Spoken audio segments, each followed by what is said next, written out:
The Christian channel, guys. His body will decay. Your soul will be born. It sucks that it's fucking raining. I mean, That made me want to try and He can't focus. Oh no! Wait! He can't focus on you. You're too close. Do that again. Oh hey, didn't see it. I was just. Oh no! What's the rest? Doesn't matter. You've got the beginning cut out, I guess. Now I'm leaving it. Hi guys, and welcome to my friends and I going around the Warner Brothers studio tour of the making of Harry Potter films. This is a great opportunity organised by my university, and I thought I would record some footage, although I missed quite a lot because of battery stuff. This is going to be kind of like a vlog, sometimes just Harry Potter music and nice footage, and sometimes me narrating what we saw, kind of video thing. from when I was 12 and I've seen these guys. My mom. Oh hey. I can't do it properly. So chill. Okay, I'm fine. So tired. You don't want to see this. So tired. I don't know if you can even see what that says for all the raindrops. It says the making of Harry Potter. The Harry Potter studio tour is basically on the Warner Brothers lot. They took two of the stages and converted it into a museum of all the things that went into the making of the Harry Potter films. Fucking miserable ass weather. Hey, can see it. And then get oh hey, you didn't see that. Hey, dude. Yeah. The first part of the proper exhibit is stepping into the Great Hall, which at least during our visit was decorated for the Yule Ball. I don't know if that's a thing all year round or just near Christmas. I didn't get that much footage because it was incredibly crowded at this point, but there were so many decorations of the food and the costumes. It was fantastic.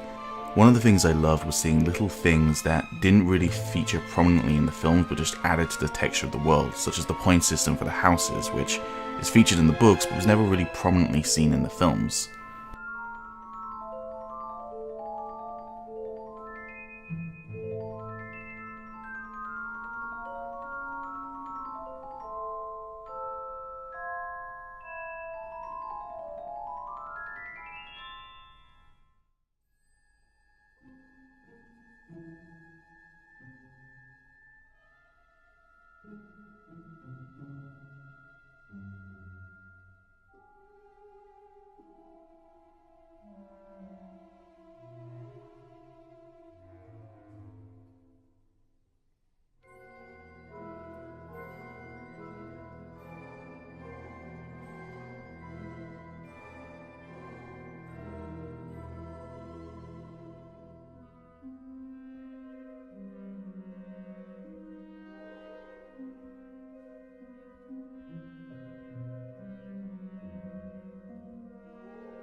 One of the really cool things was that a lot of the sets were set up so that you could see things from different movies, such as the plant that Neville gets in The Order of the Phoenix. And then in the same set, you could also see the costumes from The Prisoner of Azkaban.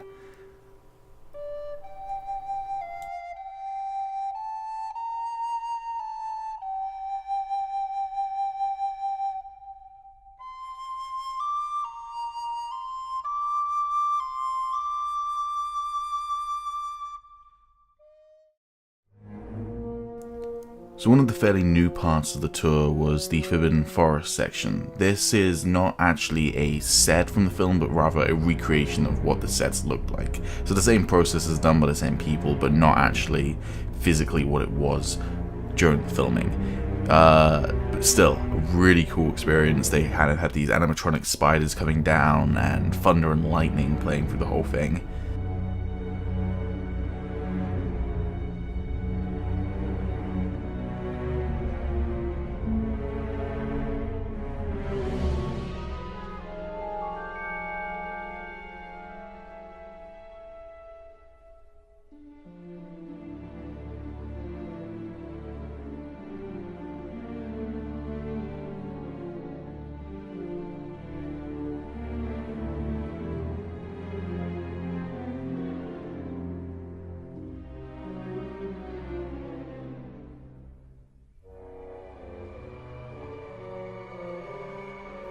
Also, believe it or not, that's Patronus. Yeah.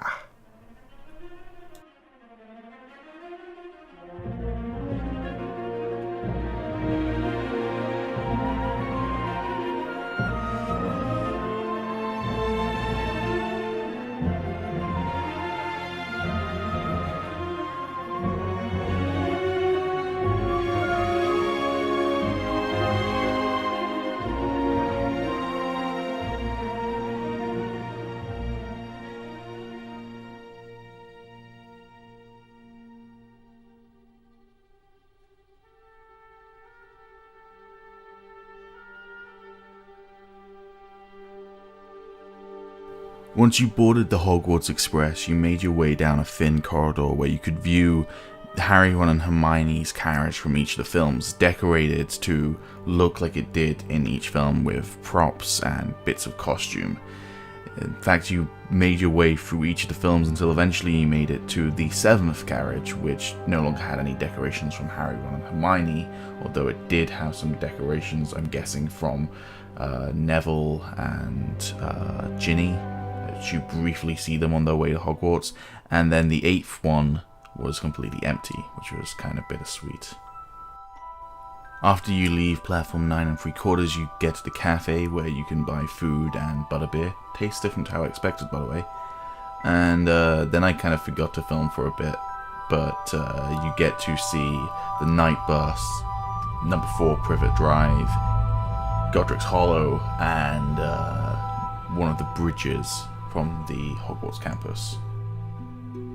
Then you get to see a bunch of molds and models used in the pre-production and production of the film, including the Dementors, Buckbeak, the Baby Voldemort, and the Hungarian Horntail. After that, you got to go to Diagon Alley.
After Diagon Alley, you got to the penultimate part of the tour. It was a series of rooms filled with concept art and 3D models made for the kind of pre-production side of the films.